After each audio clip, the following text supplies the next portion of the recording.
Hi, Mr. Bailey. My name is Shanique Yates with Afrotech. How are you today? I'm doing well. How are you? I'm doing well. I first have to say that it is an honor to chat with you today. Um, before we get started, I just have to tell you because my nana, she would like fuss at me if I didn't. But her very first concert ever in life was an Earth, Wind, and Fire concert. In my hometown of Virginia. So I'm getting some cool granddaughter points here today. So thank you for taking the time out to chat with me. Oh, my pleasure. Thank you for having me. Of course. And so actually, let's hop right in. And I really want to know, when did you first realize that you had a love and a gift for music? Well, there was never a time that I wasn't enamored with music. My mom said I was singing before I was talking. And I've always been uh, led by music and uh, fascinated by it, understood it instinctively. And I didn't know. It took The surprise for me was that everyone around me did not have that definitive direction that I always have had. I just figured everybody was just on their path and everybody knew, and they are, they no, everybody don't. Because my mother used to say to me, "What, where'd you get that song that I was singing?" And she said, I said, I hear it in my head, don't you? I'm thinking, everybody hears the same thing. But yeah, I was kind of tuned into another radio station, all my life. That's so cool. And can you recall your first paid music gig and how you spent that check? It was funny because, we were playing gigs. It wasn't a check. We were playing gigs. I was actually not young enough. I was younger than I should have been playing in clubs and stuff. Um, but I remember whatever they gave us that night for our pay. I said, "Oh, you get paid for it too?" I I was so green. I had it. I was like, man, this is a lot of. This is just. I'm just having fun. But yeah, it's and I kind of still feel that way. It's like I'm sitting at the piano now. I spend most of my leisure time doing something in music, studying this, that, and the other. I'm studying jazz piano now and stuff. But I played bass as when I was a kid in junior high school, and I've always played drums. I was always singing in the choir. Always had bands and quartets and all that kind of stuff. So it's been music and nothing else. I love that. And fast forward to Earth, Wind, and Fire and being immersed in the music business, were you met with any challenges when it came to adjusting to fame or managing your money or just being in this new world with doing something, getting paid to do something that you love?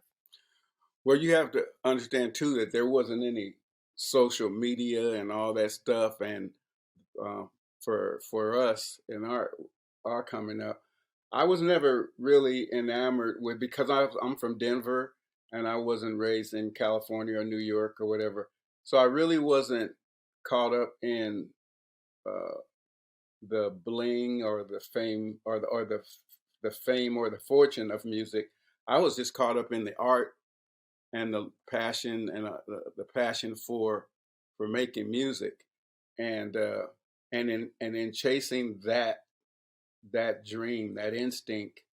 Um, the I was fortunate and blessed to have been able to have a lot of success beyond my wildest dreams, and it's taken me places that I could have never dreamt. Um, but of course, there's still real life. There's still life that goes on, and fortunately, God has protected me, through you know, my, craziness, and I haven't, had any kind of uh, catastrophic events that have happened in my life. I love that. And I kind of mentioned just being introduced to your music from my Nana and my Gaga. And with your music has always been rooted in messages of love, and I have a really good friend who was like, no, like, are you listening to what they're saying? And so when one really listens to the messages, is about waking people up to life and raising their consciousness. Were there any challenges there with doing something of that nature in such a cutthroat industry, and making sure that, you know, yes, like we're grooving and moving, but that people are really, really hearing and resonating with the words that you all have sung over the years? Well, Maurice, the founder and the architect of the band, he always used to say that he wanted to have a band that rendered a service to humanity, and so for that reason, um, we chose to write the way we did. I'm a co-writer on many of the songs throughout our life, um, and but we wanted to uplift our people. You have to you understand that, coming out through Maurice was a little older than us, 10 years older than myself, and the black experience in America, uh, you, has been, challenging and a deep struggle. And he was from Memphis, Tennessee, and so saw and experienced a lot of stuff. And then later on in Chicago, so he was trying to make music uh, typical of what Curtis Mayfield did in Chicago.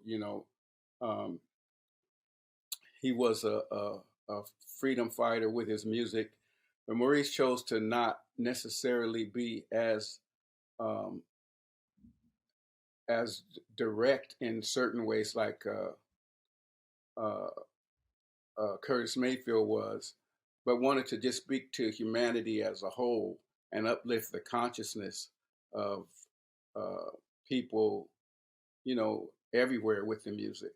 So, that's the reason why he chose to incorporate all the different genres of music that we have in there: jazz, R&B, the Latin experience, gospel, classical, everything. It's kind of was kind of a gumbo soup of music made commercial. And so we used to always say, there's something in there for everybody. Speaking of consciousness, we're living in a time where people are leaning on artificial intelligence to make music. I wanted to know your thoughts on AI generated music and the times that we're living in right now. Well, it's moving so fast. The times that we're living in are moving so fast, and um, it's. I think back to when everybody started sampling, and the record industry had not made provisions for uh, compensation for those for sampling, because it wasn't anything that it was new. It wasn't anything that anybody had seen before. And I think AI is the very same thing. It's like no one could have uh, would have thought that, okay, um, AI can copy your sound, your likeness, and put out something that sounds just like you. And okay, so who? How are we compensating this to the person that they're copying? It's moving so fast, and it's pretty fascinating. So we're all kind of looking to see, okay, where this is going. But I think that it's way out ahead of us, and we got to catch up.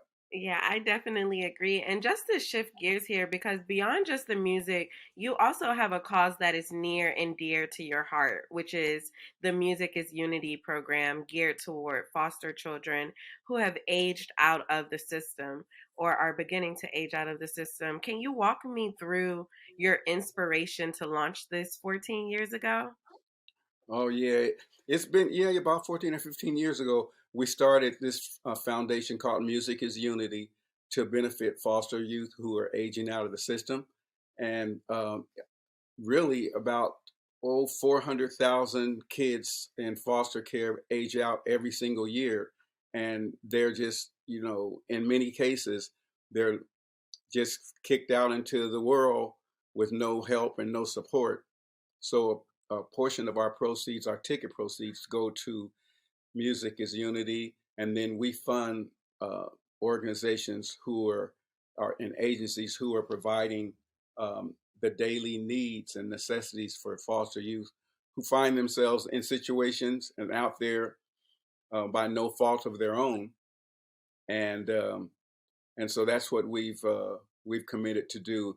And we also do a thing that we call our backstage sound check program when we're on the road, and we invite foster youth to our sound check, and we introduce them to all the different facets of uh, our touring entourage, in hopes of our costume designers, lighting directors, and um, just everybody that truckers and everybody. And so they get a chance to see, okay, how a tour actually moves and what it takes to actually put on, on stage shows. Then they stay with us and watch the show, and then if they have any questions. But it's a fun event. So we're going to do that again this year. We stopped it during COVID, and there's a young man named Darion who's a Drion, who is a former foster youth. He has a band, and he's a very talented writer, singer, and his band is going to open several of the cities that we are going to be playing this year, and so that's uh, part of what our backstage sound check program does. Yeah, and working with Drion, it has to be not only full circle for him, but I'm sure that's a full circle moment for you as well. What has been the most rewarding experience about this? Because, you kind of alluded to it earlier, just about music being this universal language and being this um, art form that connects us all. It doesn't matter where you come from, and now you're using it to do such good things in the world. How does that make you feel?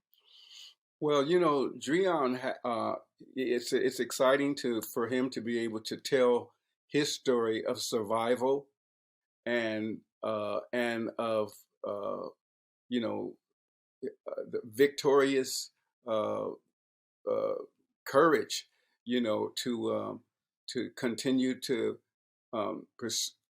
his pursuits, and now watching him on stage and getting a chance to hear now, the success story is very exciting and inspiring for other foster youth who are looking on.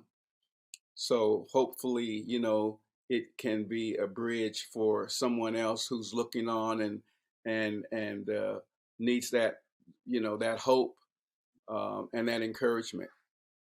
Yeah, absolutely. I think that is amazing, what you all are doing. And also, I wanted to know, just because we're talking about bringing on, the youth and allowing them to see what all goes into touring, can you talk to me a little bit, like as an artist, what has been the most beneficial or rewarding experience about your journey with touring over the years?